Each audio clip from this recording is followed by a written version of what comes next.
This is Colin Dijs, and in this video I will give you an example of the required budgets for native advertising when promoting ClickBank offers. So I'm in my dashboard right now on ClickBank. As you can see, if you've been following my journey, I have optimized the campaigns. They are a lot more profitable. However, the ad spend has been reduced to keep the right balance. Now the question I get a lot is, what should be my spend when promoting ClickBank offers compared to, let's say, tier 2, tier 3 country offers when running native ads? And that's a very good question because it differs quite a bit. And I will give you an example, right? So with the ClickBank offers, it is primarily focused on tier 1 United States.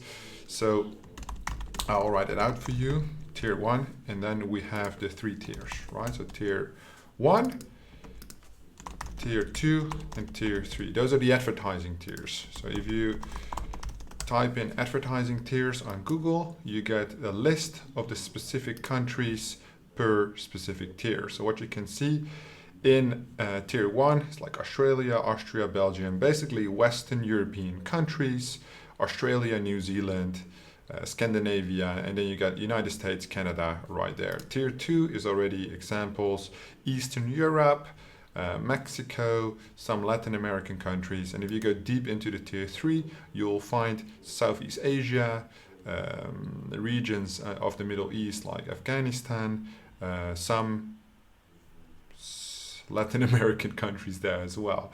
African countries, of course, I almost missed those.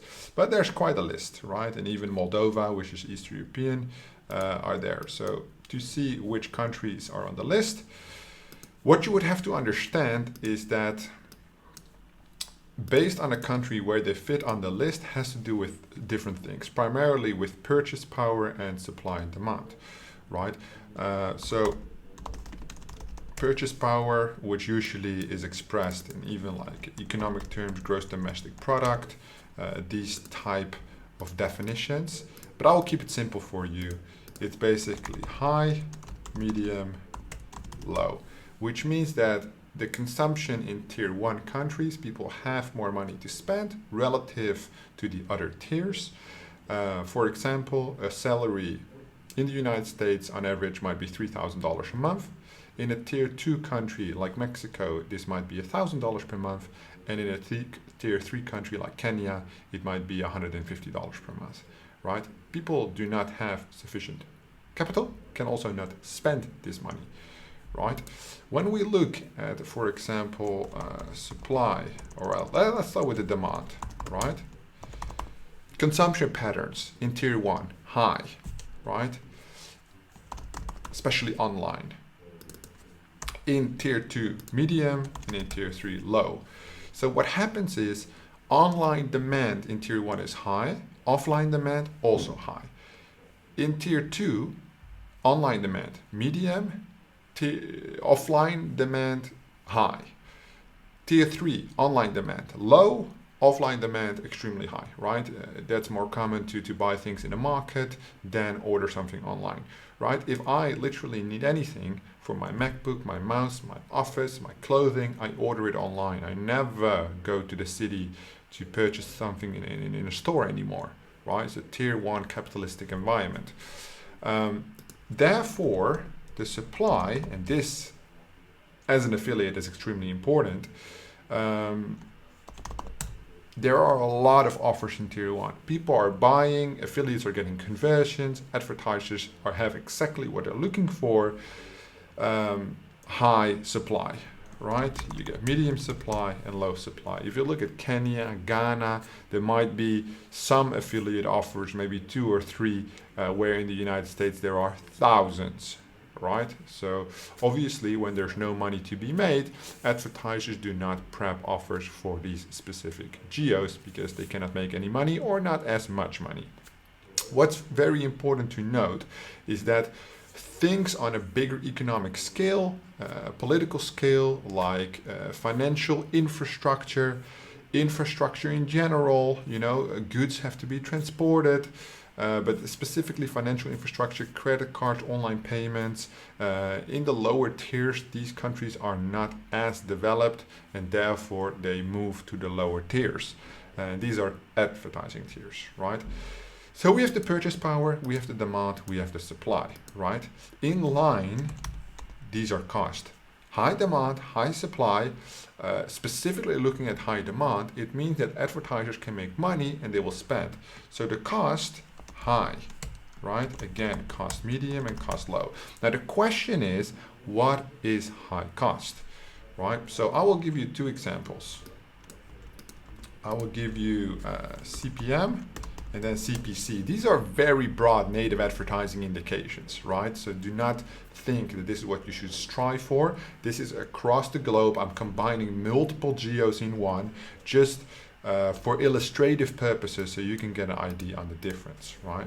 So let's say CPM here $1, CPC $1, CPM, let's say maybe, let's do some calculations, $5 to $10, right? It really depends. CPM is maybe not even a good example. Let's keep it on CPC, because most native is on CPC anyway, right? And it's easier for my example.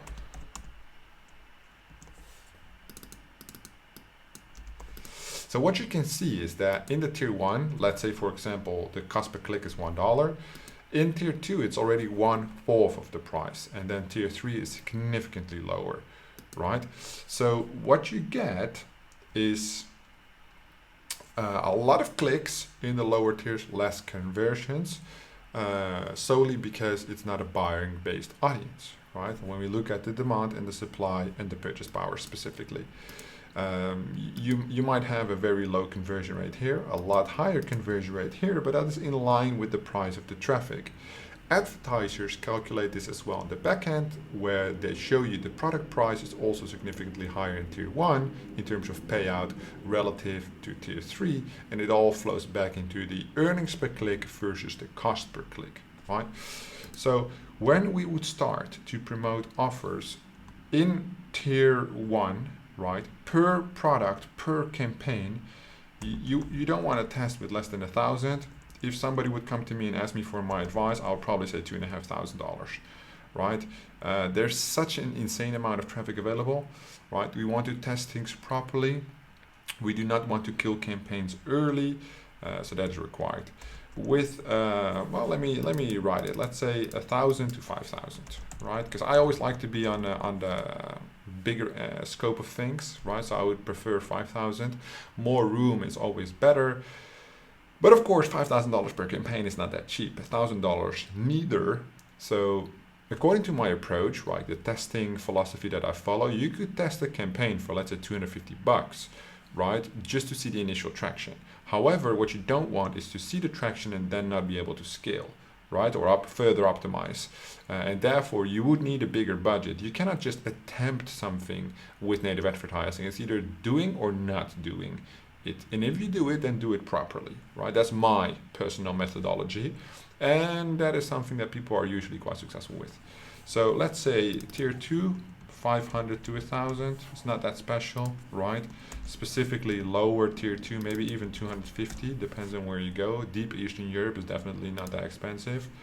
And I would say this is maybe 50 to 250, right, in tier 3. It's definitely very, very cheap, $50 per campaign.